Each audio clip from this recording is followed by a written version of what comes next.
of accounting that the decision making process within the organization at different levels in different departments is done. Now, under management accounting, a number of techniques are used by the employees, by the management, by the senior level management to take effective decisions. Under that, one of the techniques that is used is budgetary control. Now, if you have a look at the introduction slide, through management accounting, the organization tries to determine what are the objectives, how to achieve those objectives, whether individual plans and the organizational plans are aligning with each other or not, and whether this alignment is leading to the desired objectives.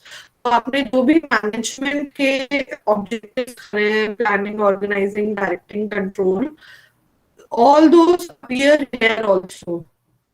And then through budgetary control, we are trying to accomplish all these objectives, making effective plans, uh, taking proper steps, arranging proper resources to implement those objectives, to try and achieve those objectives, and then checking, trying to compare the intended performance with the actual performance so as to control the deviations. So this happens through one of the techniques of management accounting, which we are taking up today, and that is known as budgetary control. So budgetary control itself comes from the term budget. I think in this month we all know what budget is. Budget is a quantification of the expected expenditures and incomes, and it is prepared in advance prior to the period in which it will be applied. So what is a budget showing? It shows the planned revenues and expenditures, plans for assets and liabilities, and estimates for cash receipts and payments. Now, depending on the nature of the budget which is being prepared, you get a whole lot of information as to what will be the future course of action. What is budgetary control? So if the term control comes into picture, then certainly we are trying to control the deviations. We are trying to implement our plans with 100% perfection. So what are the steps involved in budgetary control? You divide the organization into different sections. Each section, say simplest way would be to divide the organization into departments and make each of the department a budget center. So the HR department, the marketing department, say the production department, every department is made a separate budget center, and therein they are preparing their own budgets. They are given the resources, they implement the budgets, and then they compare their actual performance with the budgeted performance and take a corrective course of action to avoid deviations in the future. So these are the objectives of budgetary control. Obviously, you're trying to improve efficiency, economy at work, avoid duplication of efforts, have a proper control system, and finally, with management accounting comes the objective of fixation of responsibility. So accountability, responsibility of each and every employee needs to be fixed, and that is effectively done through the system of budgetary control. So every system, every technique has a number of advantages with disadvantages, pros and cons. Let us see what are the advantages of budgetary control. Overall, what you are intending to do is to maximize the profits of the organization, bring about better coordination among the departments, both intra-department, within department, and among the departments in the organization. Then at each level, when budget is prepared, you're trying to achieve certain specific objectives. Budgets also help you evaluate the performance, improve the efficiency, economy, by reducing the wastages, duplication of efforts, determine which are the areas where further performance enhancement is needed, and take corrective course of action. All this will reduce the cost, reduce the wastages in the organization, and then you get to know who's performing well, who's performing above average, below average, and accordingly you can decide their appraisal and future promotion programs. But then, like any other technique, there are certain limitations to budgetary control. First and foremost being that budget is a, I'll not use the term forecast, because forecast से ज़्यादा planning budget में होती है. But then again, this is also for the future. So things can change, things are unpredictable, and then revisions are required in the budget. Sometimes coordination problems also crop up because you're dealing with multiple people, multiple departments, and that can lead to conflict among them. And then effectiveness of budgetary control totally depends on the cooperation by the top management. So we'll be studying a number of budgets.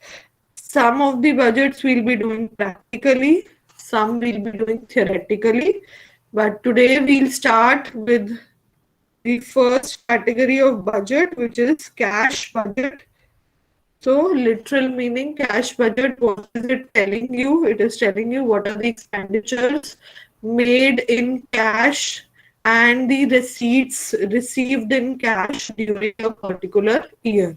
So आप यहाँ पे which are expected during a particular year. So in advance, you're trying to estimate the future cash position of the organization.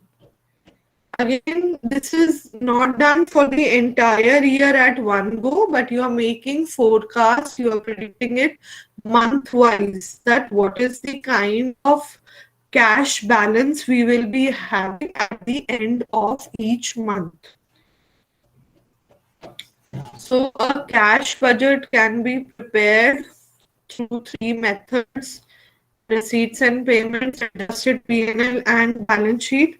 But practically, we will be focusing on the receipts and payments method. It is also the most popular among the three methods.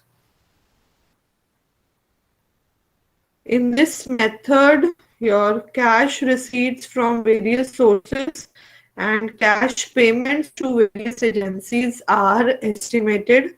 So we are dealing with values where there is a cash inflow or a cash outflow.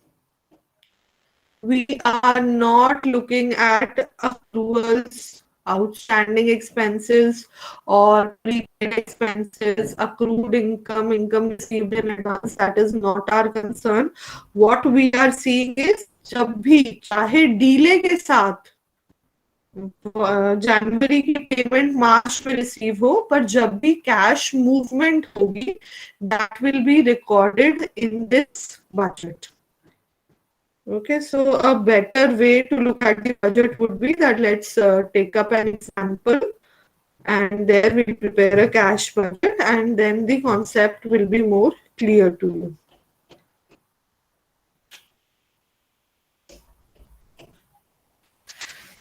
So here is a question on your screens. Just have a look.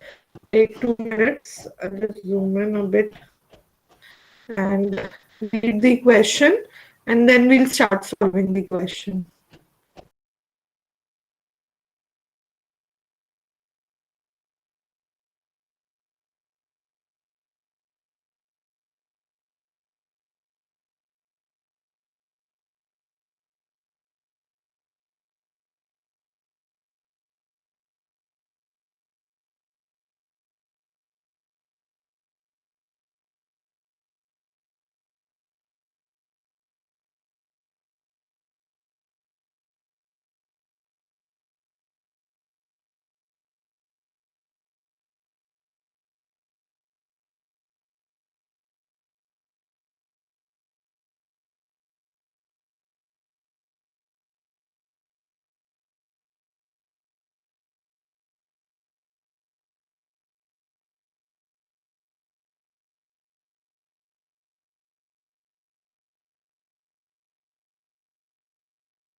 Okay, class, we will begin with the solution to the question.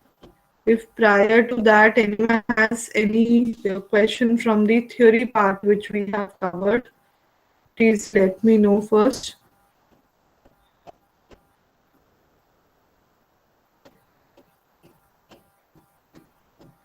Yes.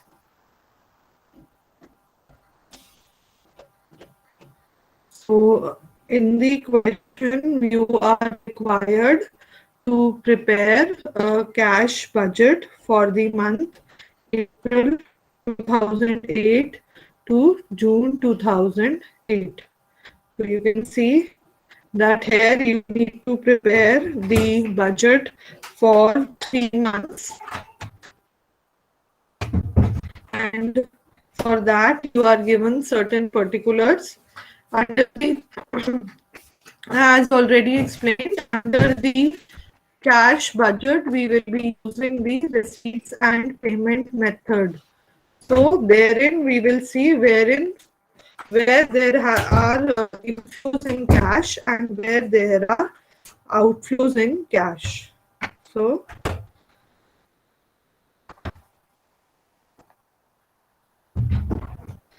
let's start preparing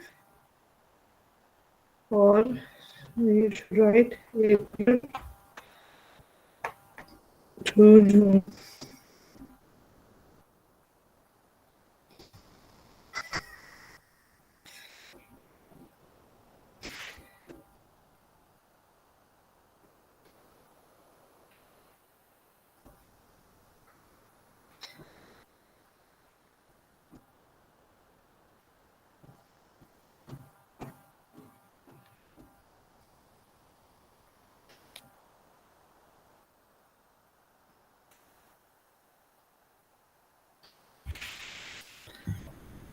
Just give me a second. There's some problem with the stylus.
Okay, now we'll one by one pick up the receipts which we are having and the payments which we are making to record the inflows and outflows of cash and try and estimate the closing cash balance at the end of each month.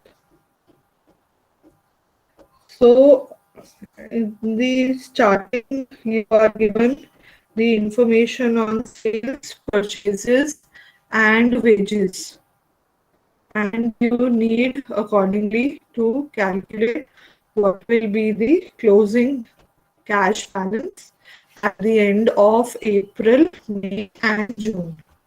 Okay. Also, class closing cash balance for 1 month will become the opening cash balance for the next month.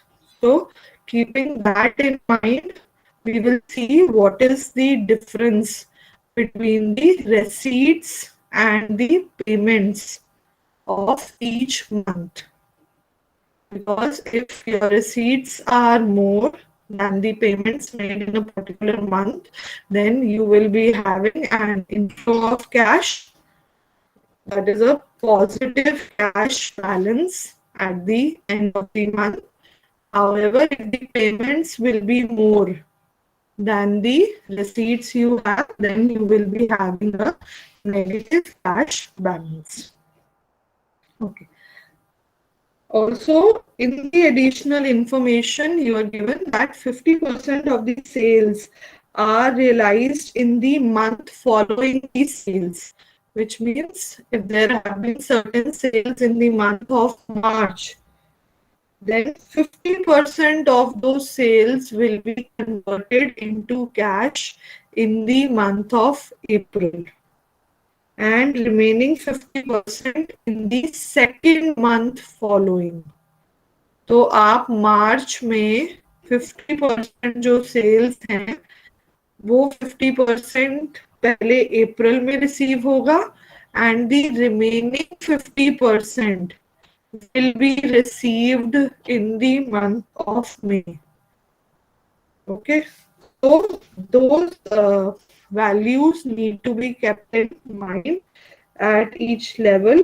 Okay, and then creditors are paid in the month following the purchases.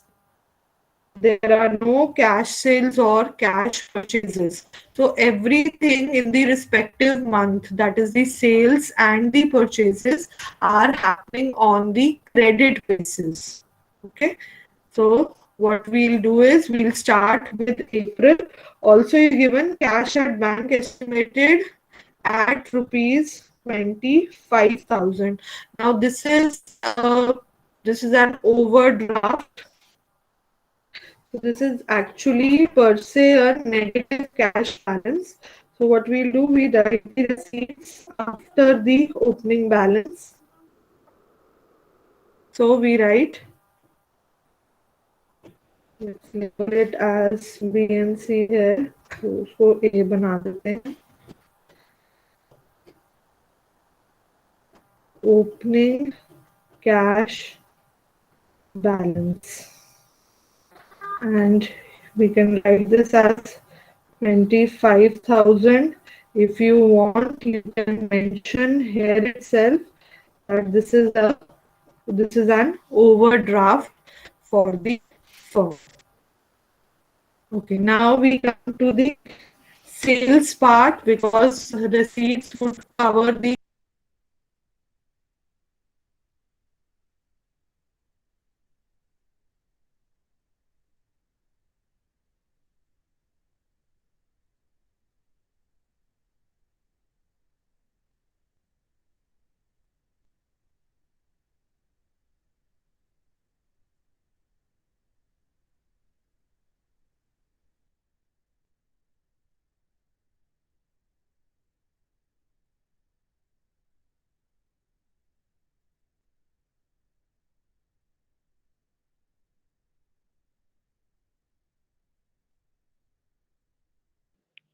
Ma'am, ma'am, you're not audible.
Okay, I'm sorry, class. There was some network issue at my end.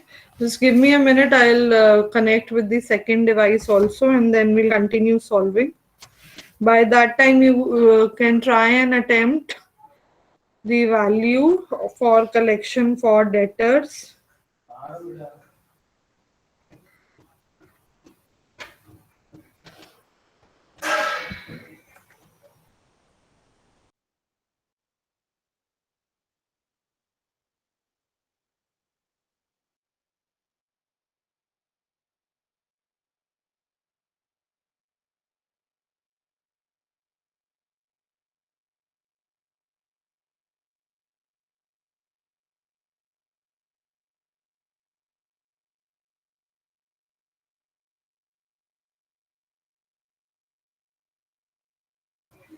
So by the time I'm trying to join from the second network, you can see that the 50% of sales of March will be received in the month of April.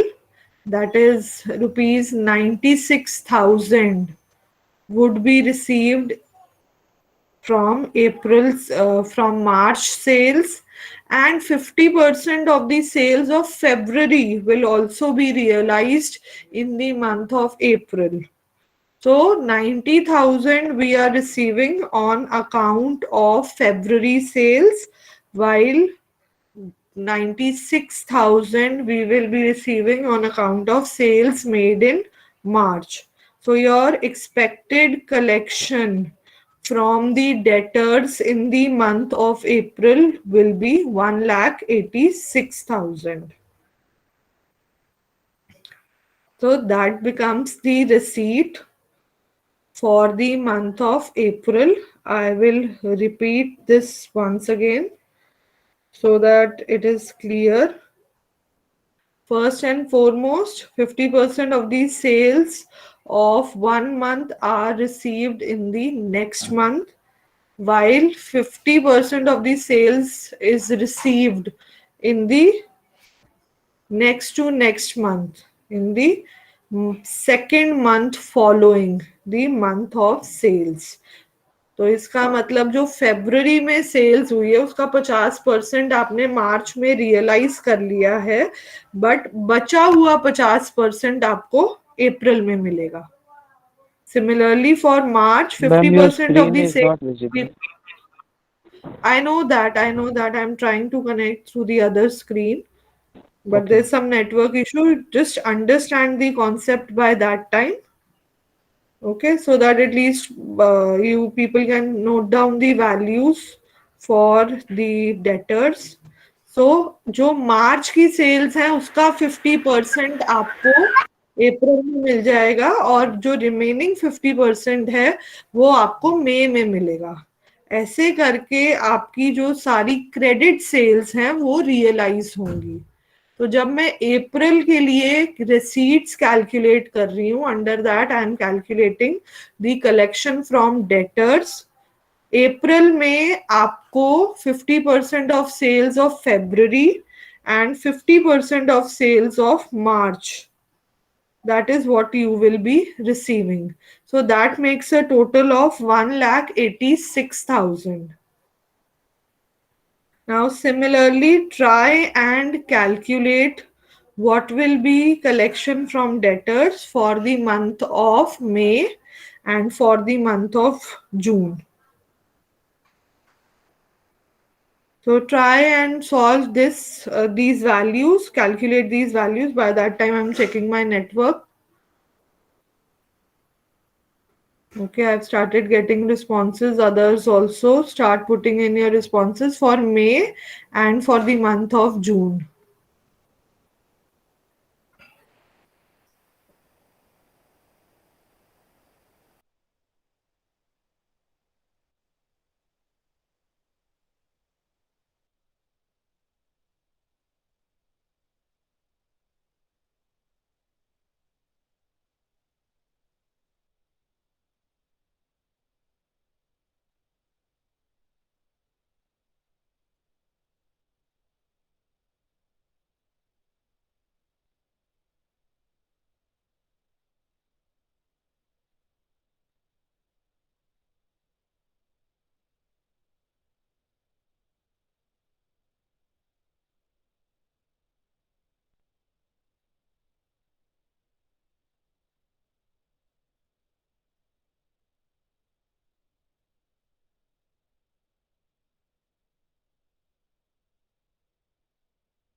Okay, what about others? What are the answers you're getting?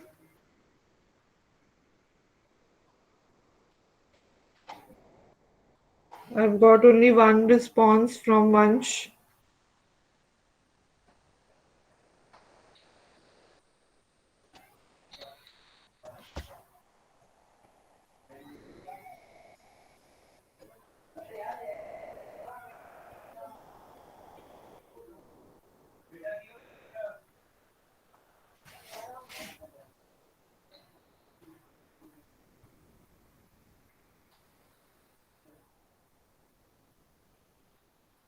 The calculation for this can also be shown in your working notes, but just to explain you, I'm writing it down here. But please show these calculations in the working notes. So Vansh has rightly answered the values. मई में आप 50% receive कर रहे हो मार्च का और 50% आप receive करोगे अप्रैल का.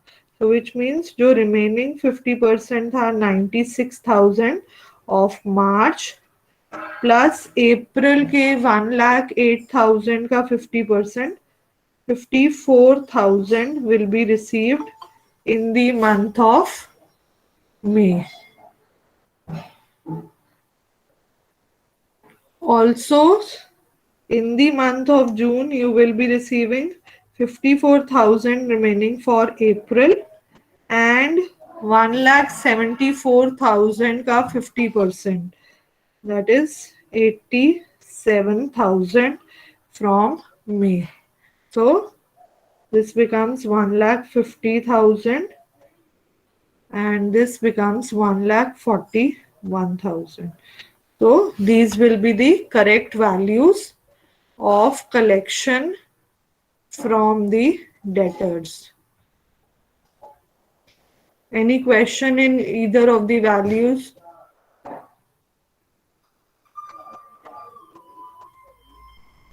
Okay, so this gives you the total of the receipts. So I will write here what is the total cash available at the end of each month.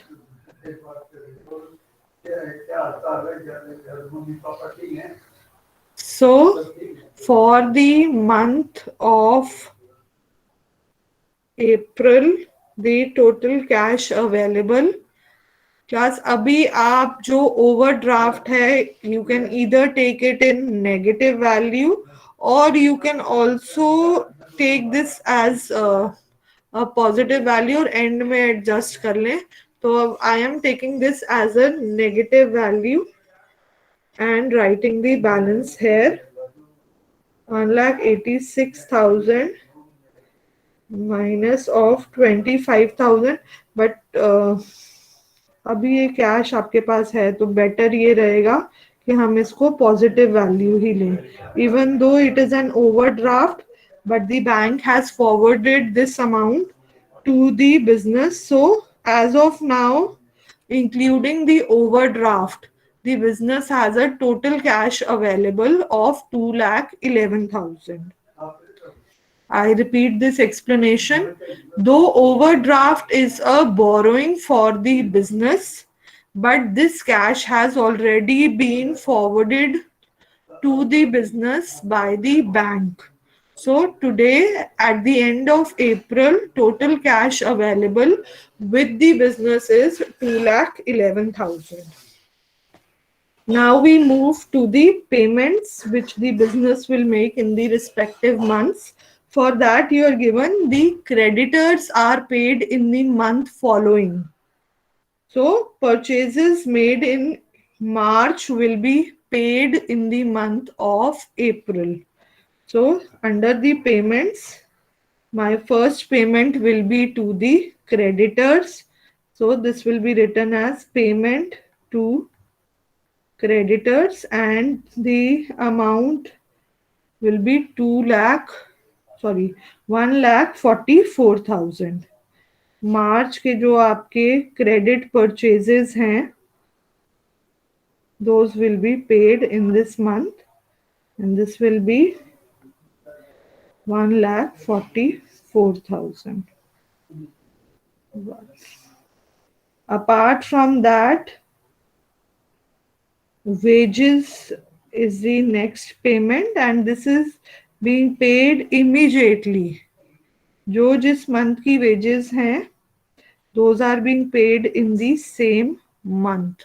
So 11,000.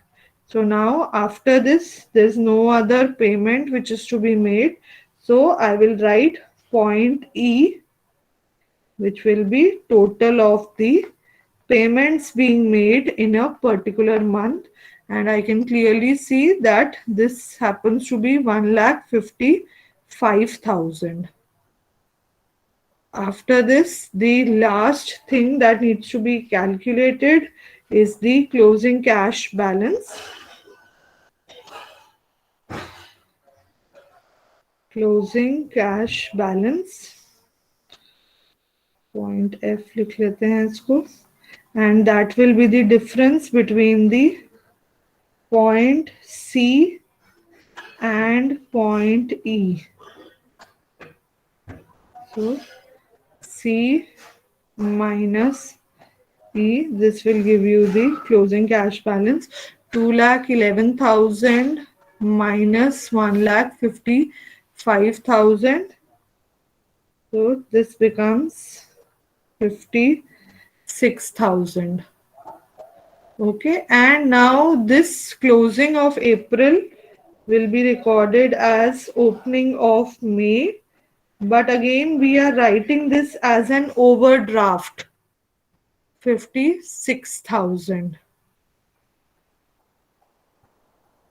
Now you continue with the same calculations for the month of May and for the month of June. Just quickly calculate what will be the closing cash balance for May, and in the similar manner for June. Take 5 minutes class.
So the ones who have solved can check the answer. You are having a negative cash balance in the month of May, as well as a negative value in the month of June.